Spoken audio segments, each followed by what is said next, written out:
Recentemente eu tô lendo esse livro que ele vem explodindo a minha cabeça em relação a autoconhecimento. Vocês sempre me pedem, livros que mudaram a minha vida. Esse livro tá mudando a minha. Pelo menos o jeito que eu olho pra minha vida, com certeza.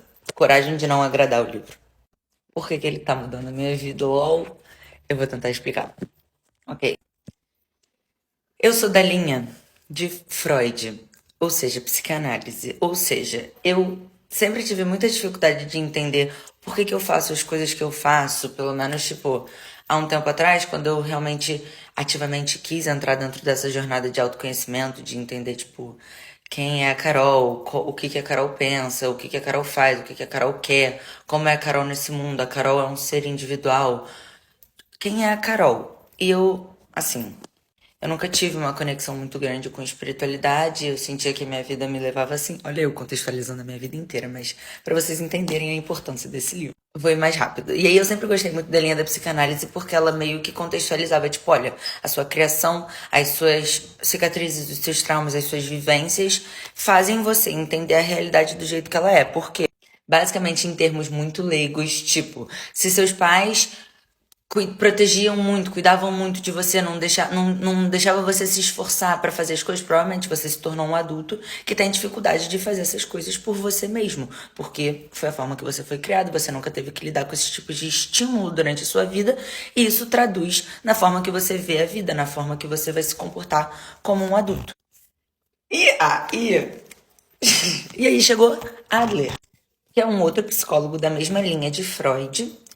O livro não é teórico, ele basicamente é uma conversa entre um filósofo e um aluno, e esse aluno meio que, não exatamente da linha da psicanálise, mas ele começa a fazer vários questionamentos, tipo, então tá, que era exatamente os questionamentos que eu fazia pro meu psicólogo, tipo, brother, entendi. Eu sou uma mulher insegura, eu sou uma pessoa que eu preciso da validação de terceiros. Eu entendi que isso é porque os meus pais faziam X, Y, Z e eles cobravam, não cobravam, mas gostavam de como pais me dar validação para que soubesse que eu estava num bom caminho e eu cresci precisando dessa validação lá. Entendi isso.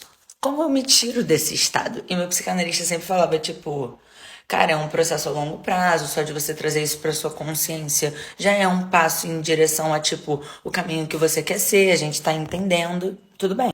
Psicanálise sempre foi a longo prazo pra mim, mas nesse livro, aí o filósofo conversando com o aluno, ele estuda mitologia grega, mas também a linha de Adler, que era um filósofo que existia na mesma época de Freud, que basicamente falava tipo, Bradão, você vive no passado ou no presente?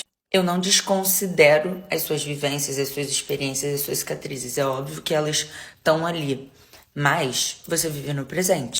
E eu não sei se eu tô fazendo essas análises já misturando vários campos de conhecimento, porque ele entra zero num campo de neurociência, ele entra muito mais em realmente contextualizações e perguntas filosóficas para te estimular a enxergar dessa outra maneira que não considera o determinismo, ou seja, você ser determinado por uma vivência, por uma experiência, por um passado, válida. Por quê? Pensa comigo.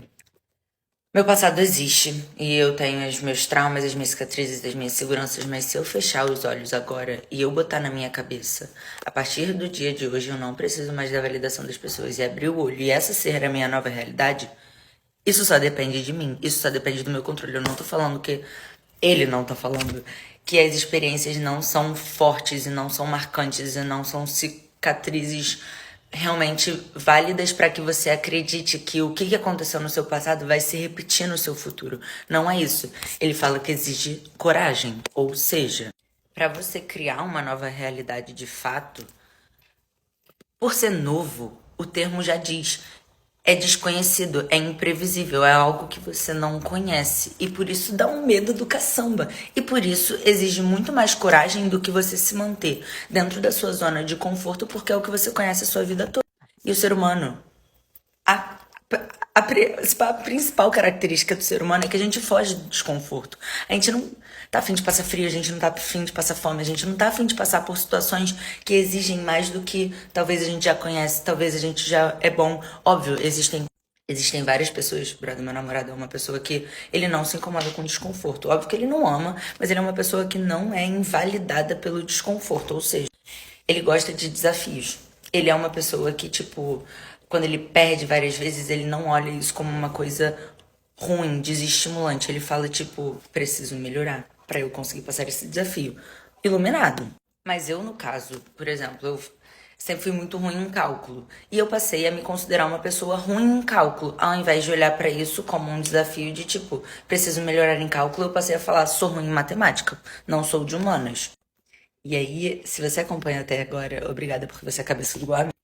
Mas, e aí que a parada se torna interessante, porque a partir do momento que eu falo eu sou ruim em matemática, o livro fala que você cria uma meta pra se deixar na zona do confortável, ou seja, pra, se a sua meta fosse me tornar bom em matemática de fato, você teria que estar disposto a níveis de desconforto muito maior do que se a sua meta é eu sou ruim em matemática, então eu vou me esforçar o suficiente acreditando que eu sou ruim em matemática, eu vou estudar para a prova o suficiente acreditando que eu sou ruim em matemática, e se eu receber um resultado negativo, eu cumpri com a minha meta, porque eu sou ruim em matemática.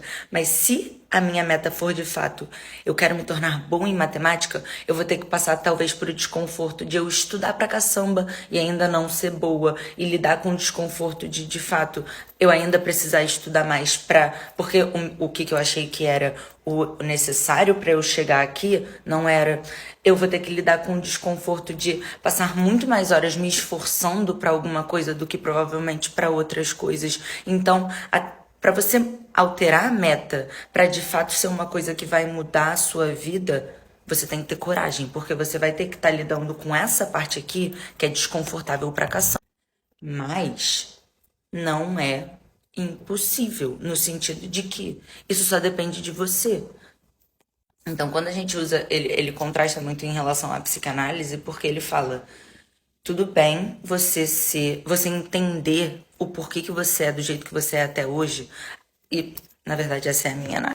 Porque eu ainda concordo com as duas linhas. Eu amo a psicanálise, ela, tipo, me fez entender o que eu entendo de mim até hoje. Eu entendo as circunstâncias, eu entendo a forma que eu falo, eu entendo a forma que eu sinto quando uma pessoa me ataca, ou quais são os meus gatilhos, por causa da psicanálise. Porque quer dizer que eu trouxe luz para os meus traumas e as minhas cicatrizes, e ao invés de achar que eu sou, sei lá, uma pessoa raivosa, eu entendo que eu passei por várias situações que me fizeram engatilhar de forma negativa a determinados comportamentos, psicanálise.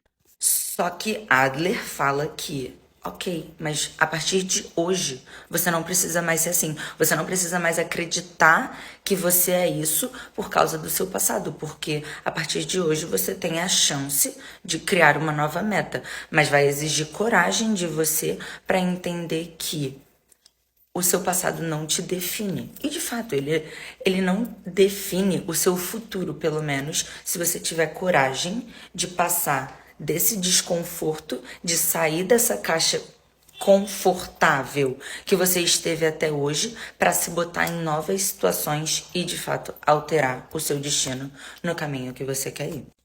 Aí eu fiquei tipo. Então não quer dizer que eu sou desorganizada, porque minha mãe tentou uma vida inteira ser organizada, mas ao mesmo tempo era muito desorganizada e eu via isso como padrões, então eu repetia. Não, quer dizer que é muito mais fácil você ficar dentro desse conforto de ser desorganizada pelo fato de exigir muito mais de você criar metodologias de organização diferentes do que você viu dentro da sua criação, e tempo e esforço para você quebrar com esses padrões nos quais você acredita que você é desorganizado. Porque todo ser humano é capaz de mudança. Então fica aí com essa, porque o livro ele te dá ferramentas de autoconhecimento para você poder tomar novas decisões em relação a como você quer lidar com a sua vida ou não. E autoconhecimento é muito foda por causa disso. Ele não é uma fórmula mágica e uma fórmula feita para todos. Ele é só uma ferramenta para você ver se isso ressoa na sua vida ou não. E quanto mais ferramentas você tiver, mais conhecimento você vai ter.